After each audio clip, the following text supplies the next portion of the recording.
Welcome back to Money Magnets, the podcast that helps you achieve financial independence.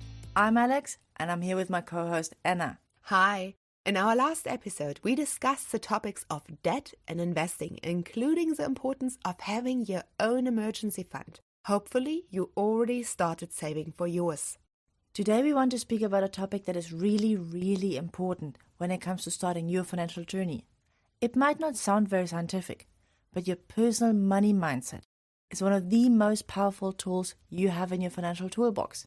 And it can shape your financial decisions and ultimately determine your financial success.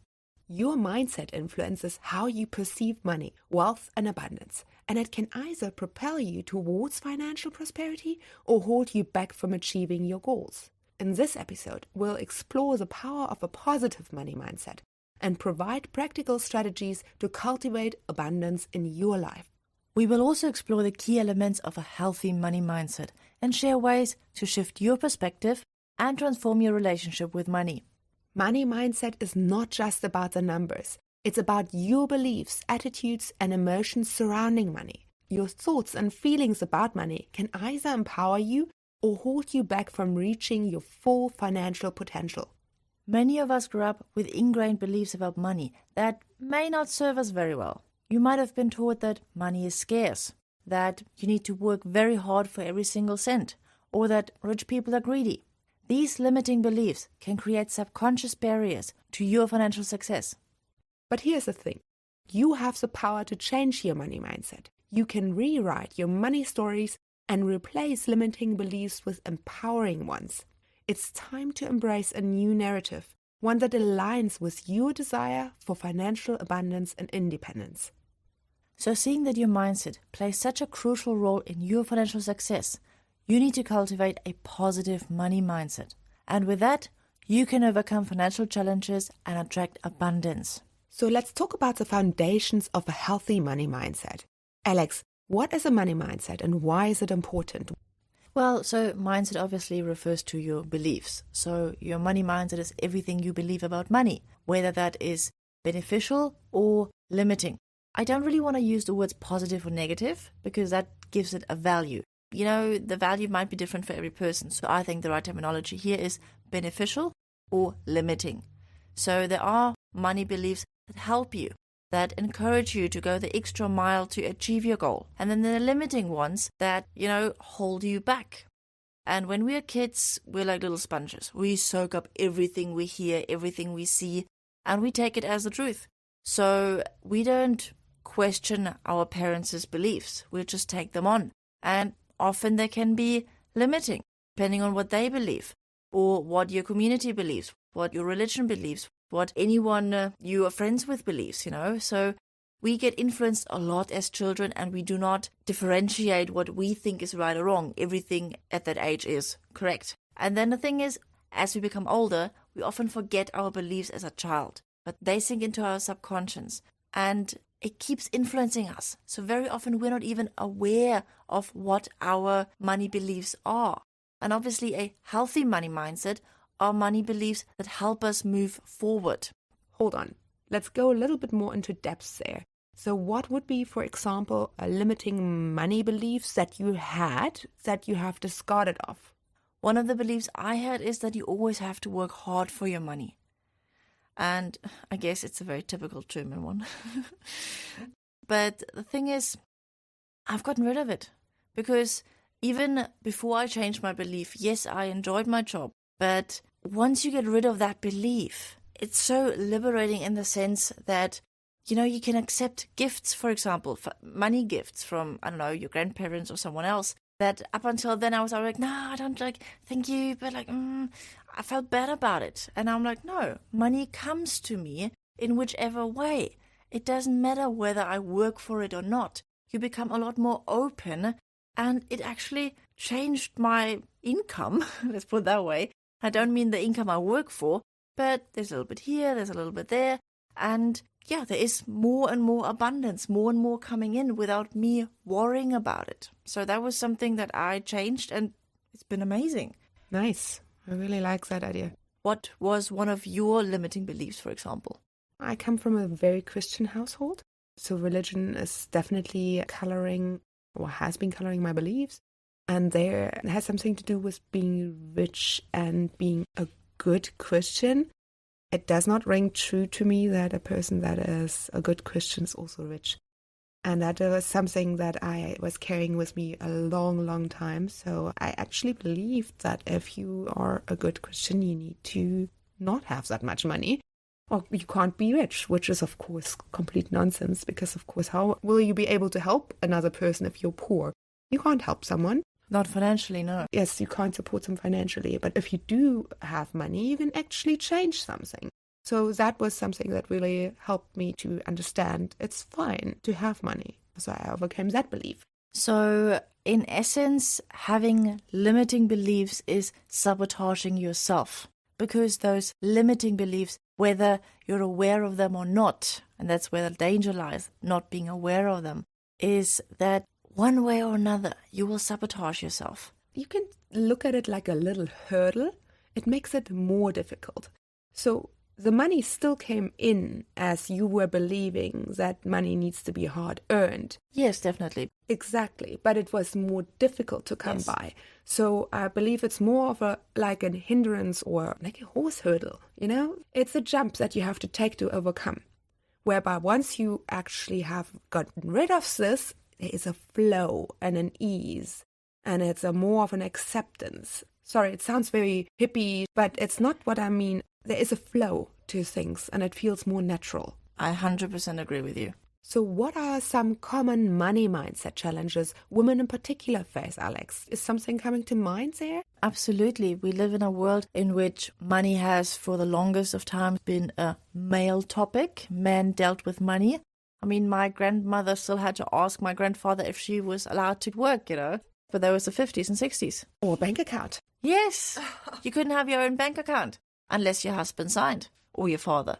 So for a lot of women, money is still a very touchy subject. Not just women, men as well, but more so for women. And often it's either the family that deals with the money, and then you make your own money, then you have your own bank account, yay. But once you are in a long-term relationship or even married, very often the husband sort of takes over, deals with the finances, he sets up all the accounts, he deals with retirement and all of that. And women just deal with household money, so budgeting and all of that, but not really with the long-term and big things. So it's still a topic that a lot of women are scared of because they feel like, oh, I know nothing about it, or like, oh, now my husband deals with it. I think that's actually a perfect way of how you described it now. That feeling of, I don't know, I am scared of, I rather hand it over to someone that I love and trust so that I don't have to deal with the issue, is something that I've heard a lot from friends of mine. They just do not want to deal with it, hand it over to their partners, and with that give away all their power and leverage. Because once you give them away your money, it is like a key to your freedom. It's a very important aspect of being scared so much of a certain topic that you rather give your freedom away. Because you might be stuck in a certain situation because of that. You might no longer be able to make a decision. So this limiting belief then has a consequence of you then possibly not having the ability to walk away from your partnership if you want to. Not saying you need to, but...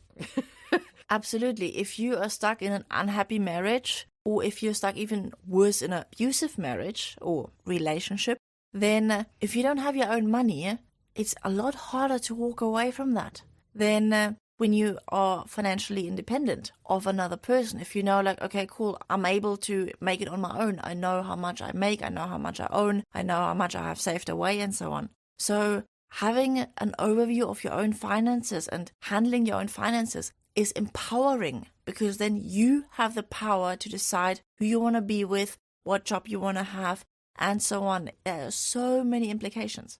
Yeah, I think it's a very important point that we're speaking here. Because of your belief, you might be too scared to deal with your money, and that results in a consequence of you being stuck in something that you wouldn't necessarily need to be stuck in. So how can we cultivate a positive money mindset and shift our perspective on wealth and abundance? Well, in order for you to break through your limiting beliefs and your money blocks, you first of all need to identify your limiting beliefs. Not just you're limiting all of your beliefs surrounding money. And the best way is you can Google online to see what are the most common ones. Just have a list and check, okay, which ones apply to me. Do any of those maybe spark another one? Any ideas that come up? They don't have to be identical. And it's a good idea to just write them down in your own words because they must be your own, not just something someone wrote online. And it's also a very good idea to think about like, okay, what was money like when I grew up? What was talked about money or not talked about money? So there are quite a few ways that you can find all your beliefs, limiting and beneficial ones. And obviously the limiting ones are the ones you then want to work on. I was actually about to give an example. So money doesn't grow on trees. Very common, yes. Yes, that's one that we hear, or I don't deserve money, I deserve to spend money, or, I never have enough money. Another quite common one is, especially if you don't have a lot of money, people just say like, money isn't important. I do what I do for the love of it. Money doesn't mean anything to me. And yes, it's a perfectly valid belief to have. However, money is merely a means to pay for something.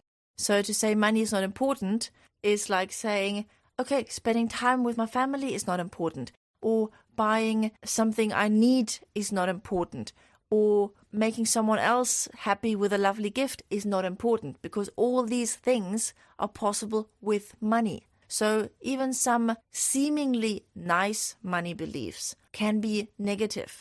Well, they can limit you in respect of your goal. But money is not bad, or money is not positive. Like, there is no such thing. Money is just neutral. There is your goals and what you want to achieve with money, and then you have to actually figure out what is beneficial in order to reach that goal. And if you believe in your deep heart that money is bad, then you won't be able to save any money, or you won't be able to have money, because you will start believing that you are a bad person while having money. How can you then, think about actually investing if you have this big issue at hand that you possibly don't even know about? You need to address the issues within your heart, because otherwise you will not be able to overcome them in respect of achieving the specific goals that you have in mind. And there are actually quite a few practical exercises or techniques to reprogram your subconscious mind. Because just saying like, okay, cool, I used to believe that money is bad, now I don't. It just doesn't work like that. You can't just say, I believe one thing, and then the next day you say, I believe another thing. Your mind, your brain will not believe you. So the best way for us to believe something is if there is proof. So, okay, money is bad. That was my limiting belief. What would be a belief that I feel more comfortable with that's close to the opposite, or maybe even the opposite, like money is good? That doesn't feel right for me. Let's say money is helpful. Yes, that is something that I personally can live with. And then come up with examples, come up with proof. How is money helpful? Best would be like if you look at your own history, like your own experiences, in which situations has money been helpful? Have you been able to give money to someone else to help them, for example? Or have you been able to buy something that you've been wanting for a very long time? In which case, money was helpful. So look for examples, and if you can't find any examples in your own life, look at other people's life, people that you know, preferably. Or even if that's not the case, then just look at famous people online and see if you find any positive examples there. So just to summarize what Alex was saying is, find out what your limiting money mindset is.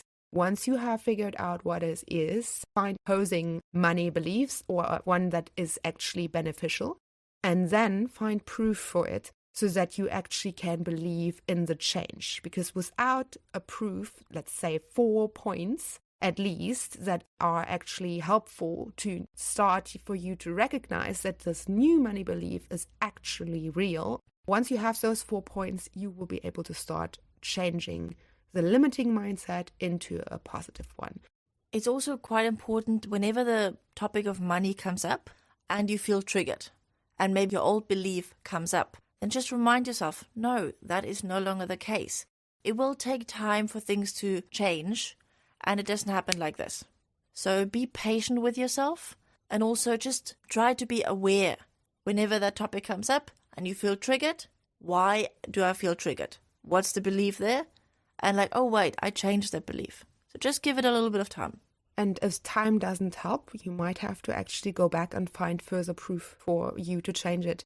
That's also okay. This is a journey, so this is not something where you'll be able to change all of your money beliefs within a click of a button. You will have to work actively towards reaching those changes within your mind. So once you created your new money beliefs, it's also important to stick to them and keep practicing them. And abundance is one of those words that you will hear many, many times. But it is a very good word, because to believe that there's a limited amount of money is not a very good belief for you to have, because it limits you. Whereas if you believe that money is abundant, there's enough for everyone, then you start inviting money into your life. Not just money, everything positive that you would like in your life. So there are some strategies that you can use to keep transforming your money mindset and practicing abundance and gratitude. Gratitude is one of those emotions that are super, super important, because yes, it's great that you have all those things in your life, but how about being a little bit grateful for them? Because that shows you appreciate what you've got, and the more will come into your life. So one of the strategies is every evening before you go to bed, or in the morning, depending on whether you're a morning or an evening person, just sit down and write 3 things down. 3 things that you are grateful for. 3 things that happened today. 3 things that you received. 3 things that someone said to you. It doesn't matter what. Just 3 things that you are grateful for. Practicing gratitude is super, super important. But of course, this is just one technique. What are some of your favorite techniques, Anna? Before I go on to the next technique, I wanted to add on to the gratitude technique, because if you feel stuck within your life, it helps to take a step back and look at what you have achieved. So you being grateful for how far you've come, let's just say within the past 3 months or within a year, is immensely helpful to realize how far you've come in your journey. Another way of transforming your money mindset are visualization techniques.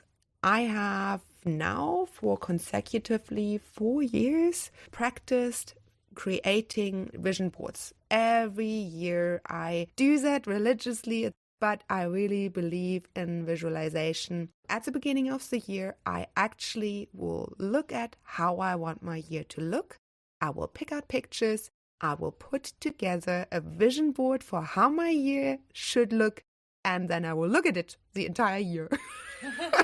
Okay, it's ridiculous. But in the morning when I'm practicing gratitude, practicing a little bit of thinking about what I want to achieve this year, it helps me to visualize how my year was supposed to look, how I thought it should look. And that's a wonderful way of helping me propel me forward to my goals.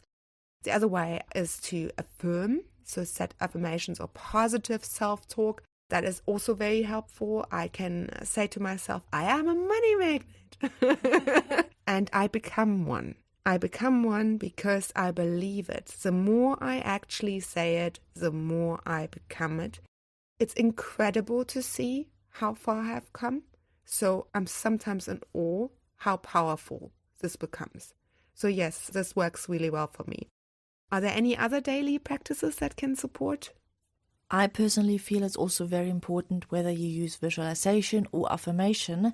Doesn't really matter, whatever works for you. I'm also a fan of visualization. I, for example, put my vision board on my desk and put a glass plate over it. So every day when I sit at my desk, I see it and I look at the different pictures. Obviously, those pictures are just representations of what I want in my life. But the most important thing is emotions. So when I look at a certain picture, it's not so much what I see in front of my inner eyes, it's how I feel about that certain thing. Like so many other Cape Townians, I love hiking, but I don't get to do it often enough.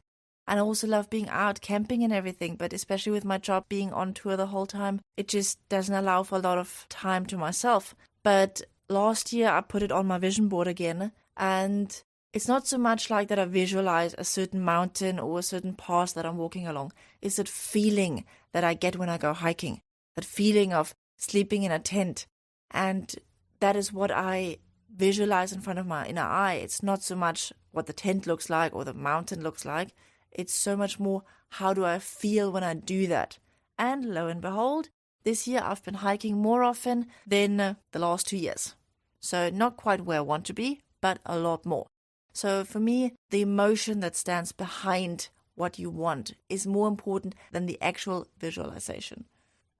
What I like about the vision board on top of it is that you actually get to check in with yourself once a year, that you're still on track. So is that still what I want? Is that still how it looks like? Is that still where I want to go, basically? So once a year is a pretty ideal time for me to reevaluate a new vision board, basically. So yes, I started loving it. Breaking through your limiting money beliefs also is very good for your self-worth and self-esteem, because the better you feel you become with money, the more beneficial your mindset is about money, the more your self-worth and your self-esteem grows. Because a lot of women, like we said earlier, think they're not really good with money. However, statistics say otherwise. They've shown that women are better investors. They have a longer breath. They take the time to do solid research. And based on all the information they have, they make more reasonable decisions. They are a lot less likely to trade on a whim, for example. So once they've made their decisions, they're quite happy to stick with it. All in all, women are better investors. Yes, and seeing that investing is more of a marathon run than a sprint, it's very good to have a long breath, and women do have a long breath. But even if you're not talking about investing, just being in control of your finances, just having an overview of your finances gives you a sense of being in charge, being in control, being more independent. And all of these things add to your self-worth. They improve your confidence in yourself. They allow you to do so many more things that before that you were afraid of, because you realized, oh wait, I was afraid of tackling that issue of money, and now I know what I'm doing. So it is so good for anyone's self-confidence to be in charge of their money and to be also in charge of their money beliefs. Yes, because if you're not, it will rear its ugly head at some point and you will be scared. You will continue to be scared. So it's one of those things where you just better rip the Band-Aid off and deal with your fear, because you will feel better once you have. Essentially, changing your money mindset begins with self-awareness. So if you want to change your mindset, you need to take a moment to reflect on your current beliefs about money. Are they empowering or are they limiting? Are they based on facts or inherited beliefs? Once you are aware of your beliefs, it's time to challenge them. Ask yourself, is this belief serving me? Is it helping me achieving my financial goals? If the answer is no, it's time to let go and create new empowering beliefs. So let's explore some common empowering money beliefs that can transform your financial journey. Alex, do you want to name some? A very beneficial or empowering money belief is to have an abundance mindset. Believe that there is enough wealth and opportunities for everyone. Embrace the belief that you can create wealth and abundance in your life, and not at the cost of someone else, because there is enough for everyone else. You also can look at valuing yourself. So recognize your worth and the value you bring to the world. Know that you deserve to be financially rewarded for your skills, talents, and contribution. An example of valuing yourself would be that you charge enough money for your services that you offer if you are a business provider, or if you are employed, that you're asking for what you are worth, so enough salary. It's also important to embrace money as a tool. Remember, money is neutral. So understand that money is a powerful tool that can help you create the life you deserve. It's neither good nor bad. It just is a tool, nothing else. See it as a means to achieve your goals and to make a positive impact on the world. Learn and grow. Embrace a growth mindset when it comes to money.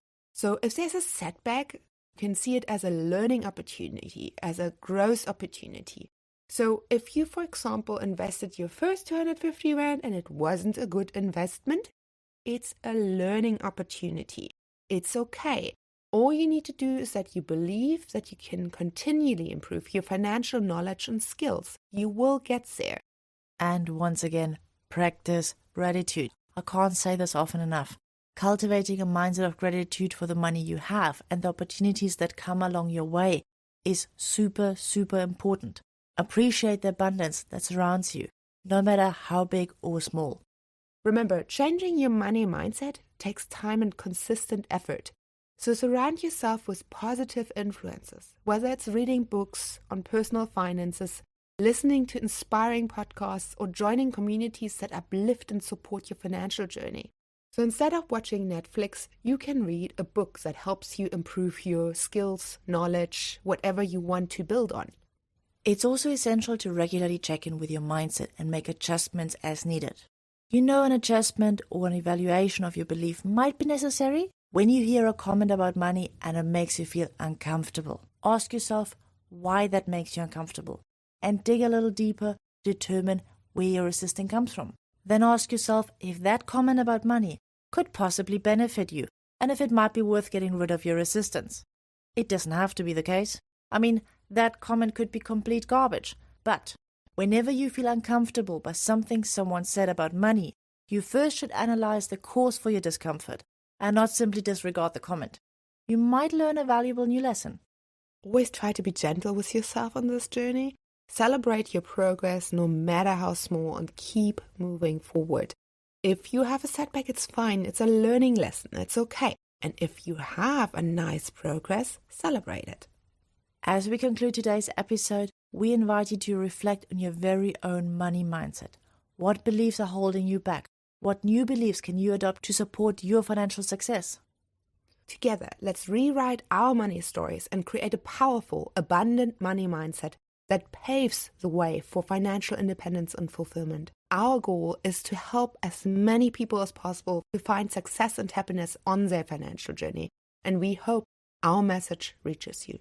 Thank you for joining us today on this transformative episode of Money Magnet. We hope it resonated with you and inspired you to take actions. Remember, your money mindset has the power to shape your financial reality. Stay tuned for our next episode where we will continue our exploration of personal finance topics. Until then, keep nurturing your money mindset and embracing the limitless possibilities that lie ahead. Thanks for being part of the Money Magnet community, and we'll see you next time. And remember, you are a Money Magnet!